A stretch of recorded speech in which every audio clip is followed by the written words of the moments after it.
Inihahandog ng King Bonifacio!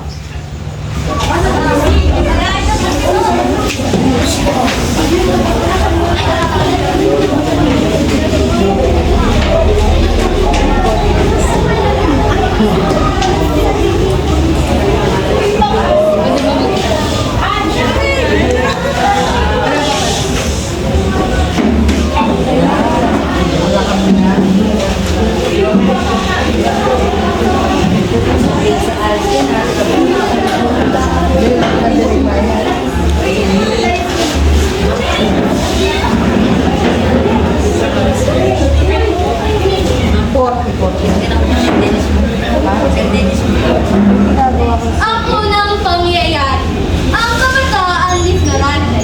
Si Florante ay bunsong na anak ni na Prinsesa Floresca at Duque Briseño. Ang butihing prinsesa ay anak ng hari ng Crotona at ang mabait na Duque ay siyang salamin sa karunungan sa buong Albania.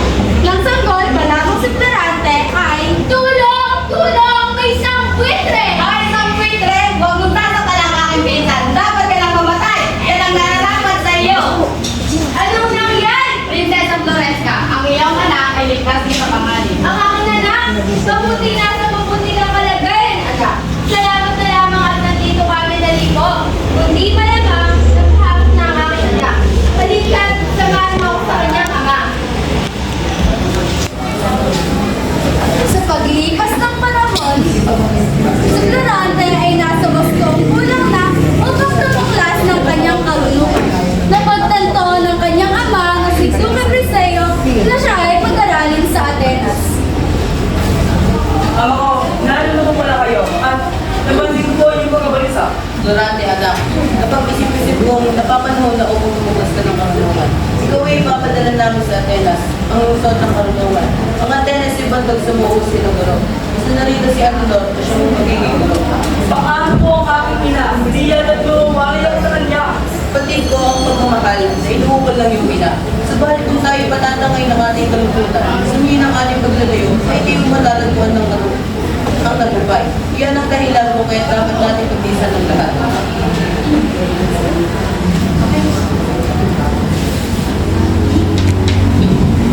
Makalipas ang ilang araw, naghanda si Florante patungo sa Atenas.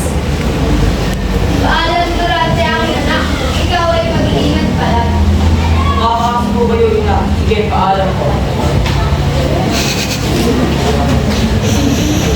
Ang ikalawang pangyayari, Atenas, pakikipagkaibigan. Igagalak ako sa iyong kapatid, Florante. Ngayon din po, ako po sumasagot sa inyo, Maestra. Isang buwan na ang lumipas, subalit hindi humiwalay ang kalungkutan sa kanya. Kahit minsan, pinayuhan siya ng kanyang guro na makipagkaibigan at sinabi pa niyang may kababayan siya dito. Nagpakilala sa Florante sa kanyang mga kamag-aral at di niya akalain na doon pala niya ang magiging pinakamatalik niyang kaibigan. Mula ngayon, ay magiging kaibigan na ako lahat. Ako si Florante. Saan mo magiging matalim mo ako katoto? Wala yata si Adolfo. Nariyan lamang po, madami daw siyang ginagawa. Oo, Adolfo. Siya nga pala si Florante, ang kababayan sa Albania at ang anak ng Golden Silenio. Hindi nagagalak ng maritata.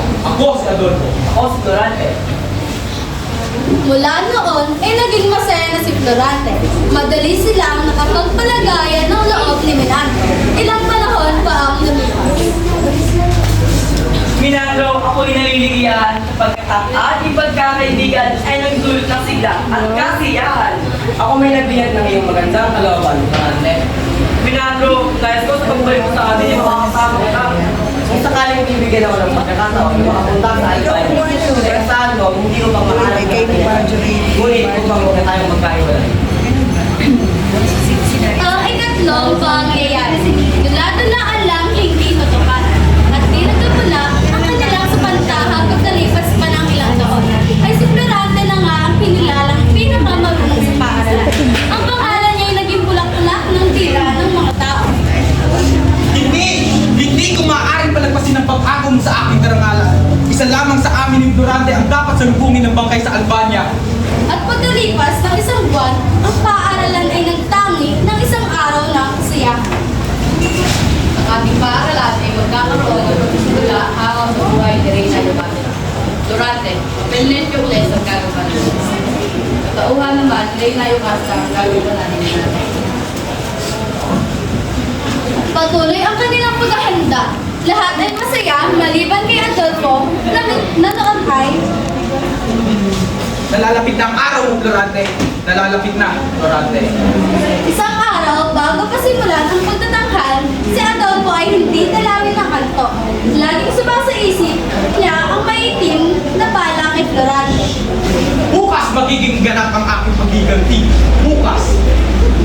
Nang dumating na pagtatanghal ng dula, ipinakilala ang pangunahing tauhan ng kasaysayan si Florante. Ang tulan, tulasan, ang mahating presyonan.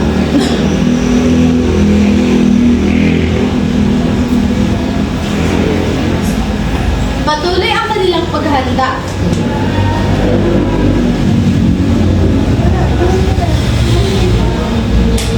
At sa kalagitnaan ng kanilang pagtatanghal,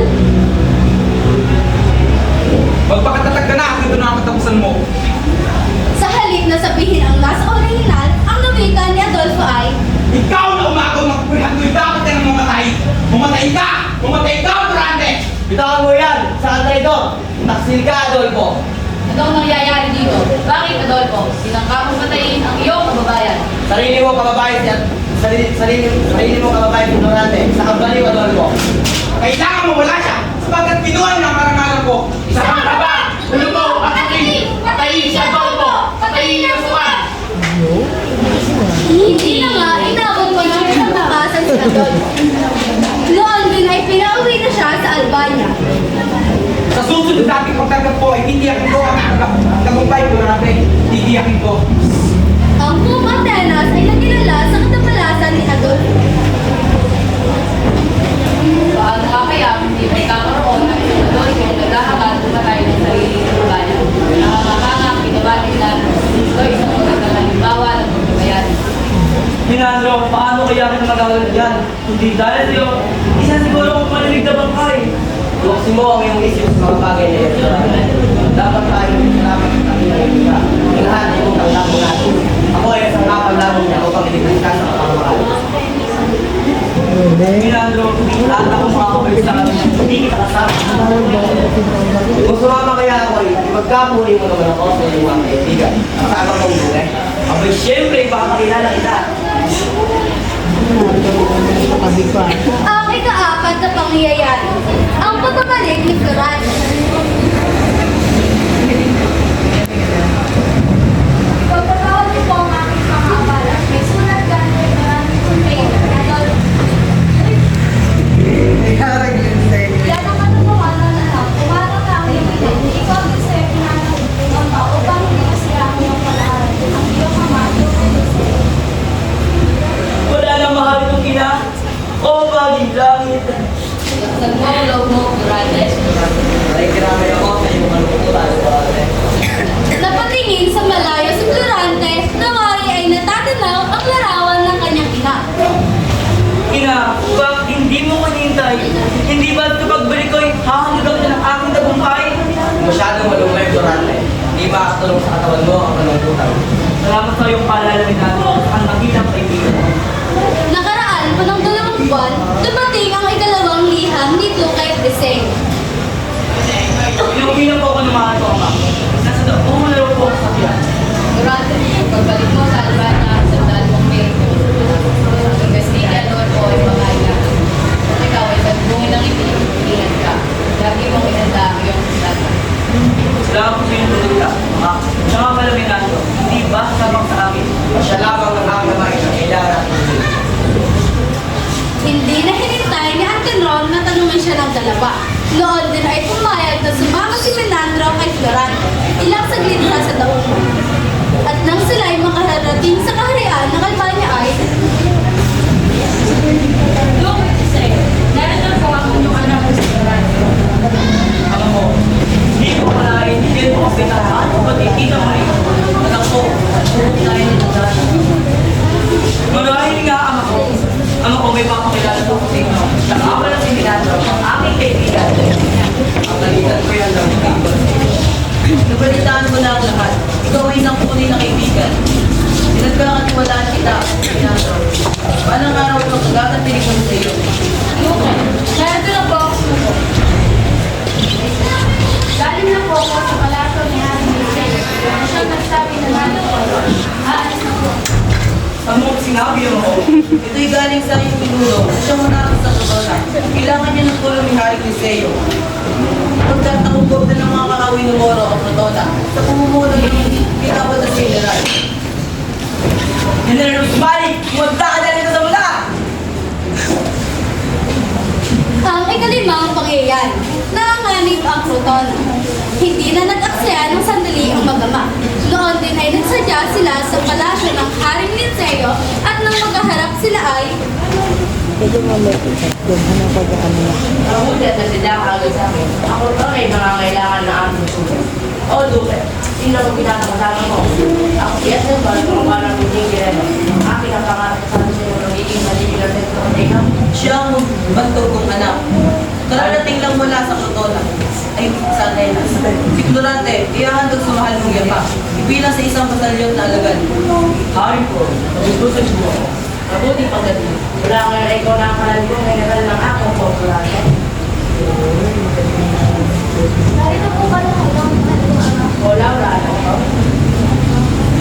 Sa kagustuhan na rin ng nila sa pag-iisip. Kakaibang damdamin ang naman ni Florante. Halos litong-lito at di tuwing magsalita si Florante. At laging sumusulyak sa kagandahan ni Laura. At dilingid sa kanya ay gayon di ang nadarama ni Laura. Napakabelaya. Ano kaya yung nararamdaman? Pag-ibig na ako ito.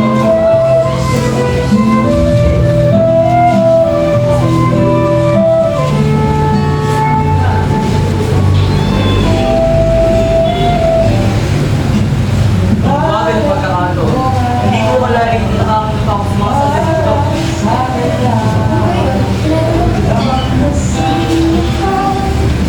Hindi yun ang ganyan, Laura. Ang kalungkutan na nadarama ko ngayon ay nagsimulan kung una kita'y makilala. Hindi ko nais na magpapakalimutan. Ang kalungkutan ko ay sa ng damdamin ko pinukukol sa iyo na hindi ko may pakayanan.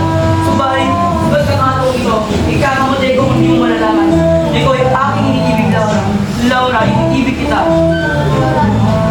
Bakit ka na Ang iyong pag-ibig ay siya magiging sandigin ng aking tagumpay. Paalam minamahal kong Laura. Ang ika-anim na pangyayari, ang digmaan. Tapos ng mahabag niya, huwag niyo po inulot na mahamak si Florante. Patkubayan niyo po siya ng inyong mapagpalang kamay. Kinabukasan, ang hukbong patungo sa Crotona ay handang-handa. Ang mga kawal at si Florante kasama si Menandro ay tumungo na sa Crotona.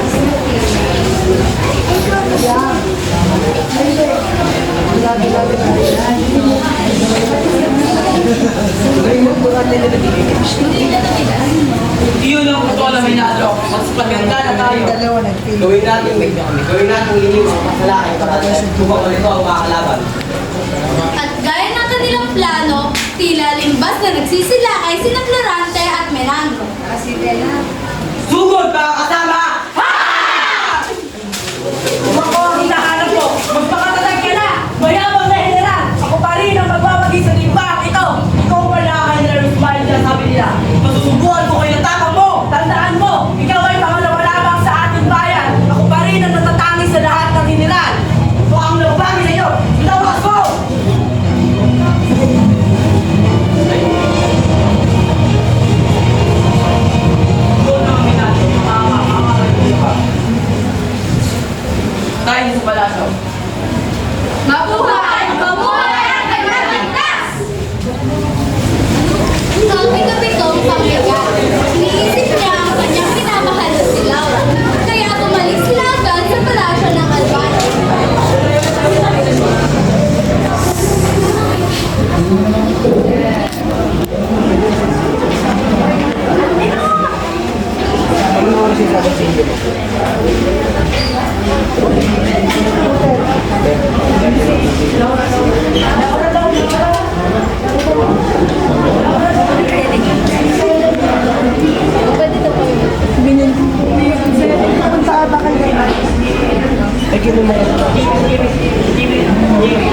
nagkamali ko na lang ako. Yun ang tawag ng Moro. Nasa ilas ng palasyo ng Albania. Sinakop nila ang Albania habang tayo nasa Persia. Tila, may kasama silang babae, General. Hindi ko ba ano makita? O Diyos ko, si Laura, siya nga! Si Florante. Si Laura nga, Florante. Pamatay kayo lang si Duvalyo! O Laura, ano nangyari at... Salamat ako dito sa inyo sa iyong mga bayan. Ang buong kaharian ay nasa kamay ng mga Moro. Si Duque Briseño at aking ama ay nakakulong. Huwag kang magkalala, Laura. Tuwing sasalakin sa pala. Mga kawal, mga kaibigan, tayo mas maganda, tayo sa lakas sa palasyo upang bubuhay ng mga Moro! Walang lakas at katapangan ang nakahadlang sa kanila. Ang mga kaaway ay parang dinaanan ng sakit. Kabi-kabila ang mga bangkay na Moro. At pagkatapos rin na'y agad-agad nilang pinasok ang palasyo upang ilabas sa piitan ang hari at ama. Mama, hari, talino ko kayo? Florante anak, ay siyang kami ng hari. Salamat na hinabutan yung aming buwan. Hindi ako nagkamali. Nahirapin kami na lang ang aking buwan. Ito ang mamandinig pa ako na dumalaw sa aking pag-inip. Maraming salamat. Maulot ko kami sa salamat sa mga palasyo.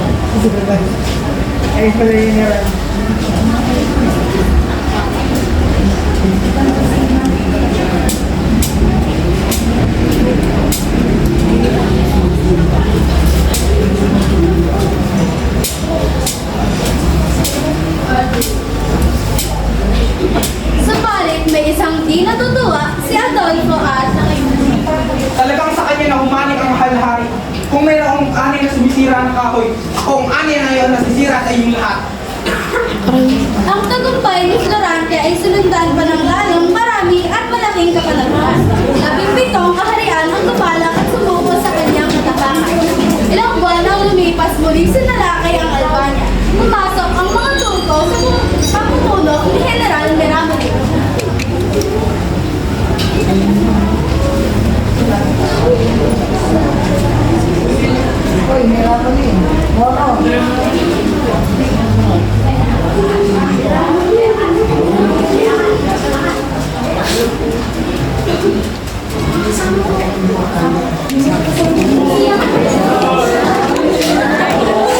Kasi nalagyan ko.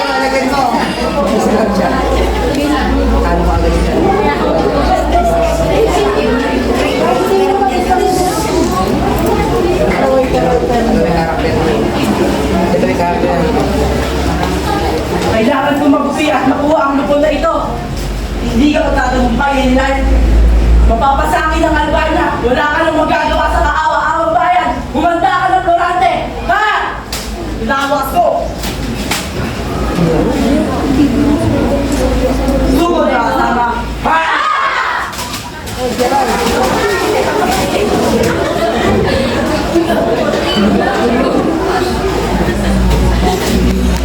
At sa kahuli-hulihan, Florante, pagkatapos ng laban, nang may dumating na liham galing kay Lindsay. Ang ikawalong pangyayari, ang Taksim. General, binihang ko galing kay Lindsay. Salamat po sa iyong kawan. Ano ang sabi, Florante? Nauwi na ako sa Albania. Iukurong mo sa iyong ako. Paalam mo na minata. Uuwi mo na ako sa Albania. Nakapag na ano yata. Hindi pinasama ang kawan. Nakarating na si Florante sa Albania, ngunit Anong ibig sabihin ito? Hindi niyo ba ako nakikilala? Kinalulungkot namin. Ngunit yan ang pinag-uuso sa akin ng hari.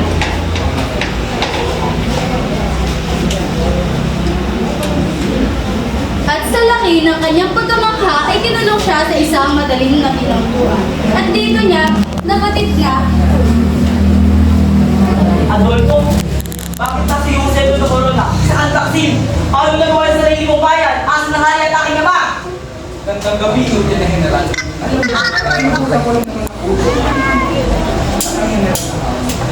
At ang mga mahal. Dahil hindi sila nababagay ng namumuno dito sa Albania, mga walang utak. Pakulan mo ako dito! Buong na, Adolfo!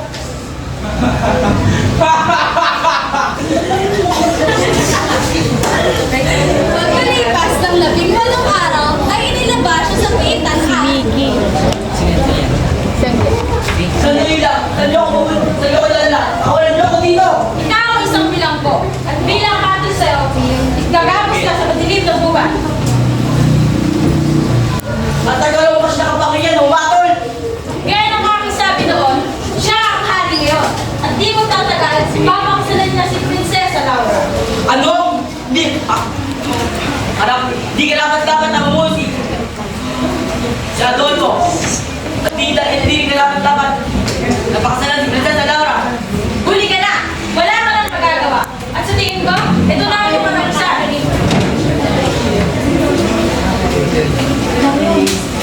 ang ikasyam na pangyayari. Gubat na mabanglaw. Inilabas na ng pitan si Florante at ititulan na siya sa madilim na buwan. At iginapos sa puno ng higera. At si Florante ay iniwan sa gubat. Diyos ko, anong uri ng malupit ng mga sa ito? Sa buong dito, wala na ako dito pagkasa. Napakaliit ng upat na ito. Dito muna ako magpapalipas ng pagod. Saklolo! Sino kaya yun? Humihingi ng tulong. Sandali lang. Nasa pangalan siya. Sa'yo ka, ako yung masukutan na nagpapahiwatig ang boro. Huwag kang mag-alala. Ligtas ka na sa panganib. Oo. Ako isang moro. Pero, sa pagkakataong ito, ako rin ay tao. Kaya may puso ako at damdamin. Salamat sa pagpuntas sa akin. Walang anuman yun. Kung panganib ang buhok nito, halika, kumanap tayo ng ligtas na buhok. Kaibigan, may natira pa akong pagkain. Eto, kumain ka muna. At alam ko, gutom na gutom ka na.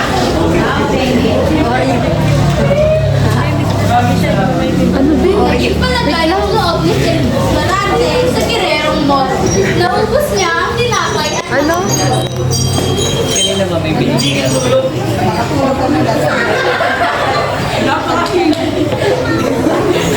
Huwag kang mag-alala, kaibigan. Babantayan kita mag-amal. sa pangangutong bababasila ng mapangis ng hayop, pinagdala ng moro si Florante hanggang ito'y magising. Hindi ka tulog. Kaibuti mo. Hindi mo malalaman kung paano ka masalamatan. Kaibigan, maaari mo bang sabihin sa akin kung bakit nagkatulog ka? O, Fernando, makinig ka at sasalisan ko sa iyo ang aking buhay. Wala yung kumutan. Isinalaysay ni Florante ang kanyang buhay. Mula pagkabata hanggang lumaki. Ang mga nangyari sa kanya at kung paano siya nakapunta sa gubat. At sa tuwing naalala ko si Laura ay halos mawalan ako ng diwa. Masalimuot pa lang ang pinagdaanan ng iyong buhay, Florante.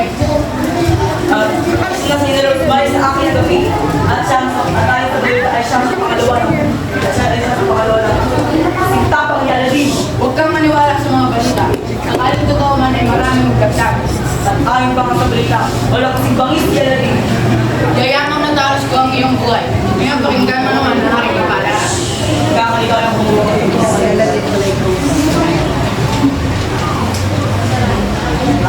Florante, akala din ay yung binabanggit naman doon sa pagkaya ko. Ikaw, Oo, ako, Florante si Aladin.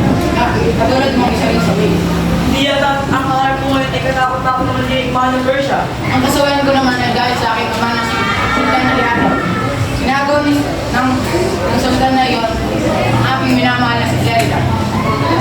Isinalaysay ni Aladdin ang ilang bahagi ng kanyang kahapon kay Florante. Pati na rin ang dahilan ng alitan nilang mag-ama. Samantalang sa kabilang banda ng isa Etolia ay Maganda ka, Belka. Dahil bukas, tayo mag-iisang bibig ka.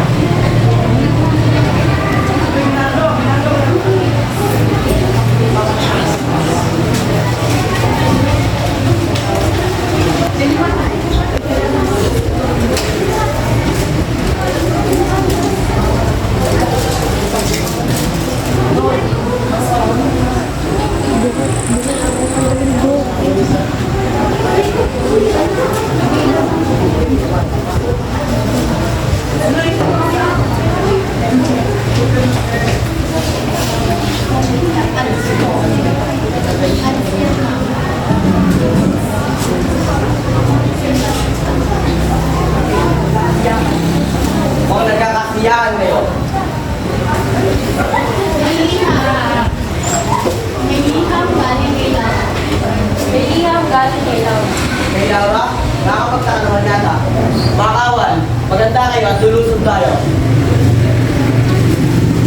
At nang sila'y makarating sa kaharian ng Albania,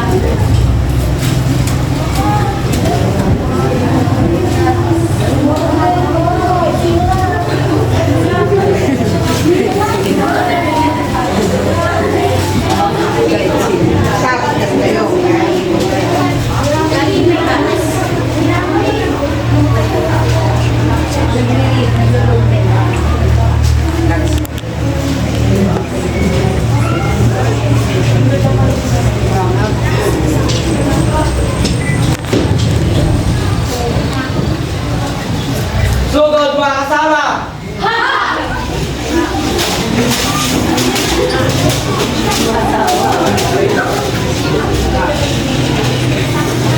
habang nagkakagulo ang mga tao sa Albania, itinakas ni Adolfo sila. Magiging akin ka na ngayon. Itiwan mo ako! Isa kang halimaw! Tulong!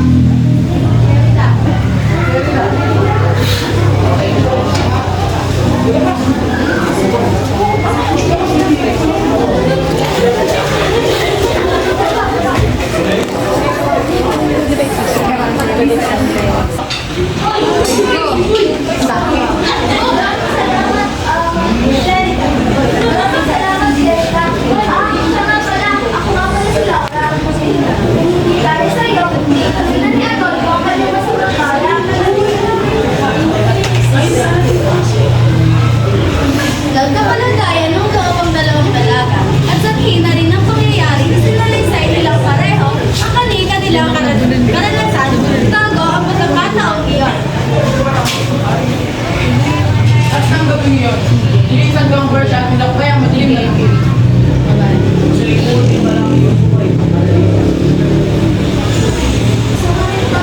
Sabi sa'yo, kailangan Florida.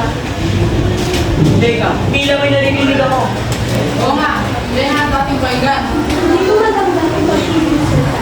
Nais ko mong pang-ibig sa lumayan. Kaya mas mahal mo si Aladdin kaysa kay Sultan al-Arab. Ang boses na yun ay tila kay Laura. At kasama niya ang aking mudyan sa Florida. Laura, ang aking Laura. Florida!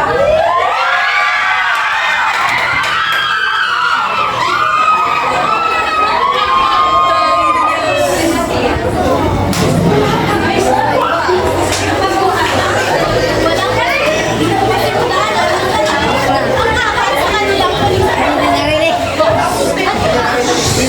Tawag ng gubat na iyon ay naging paraiso.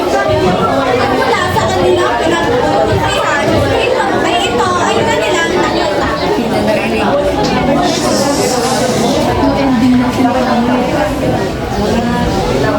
Natatapos na po ang aming nuladulaan. Salamat po sa panonood at pakikinig. Ako si Clarice Labasan, ang iyong tigapagsalaysay.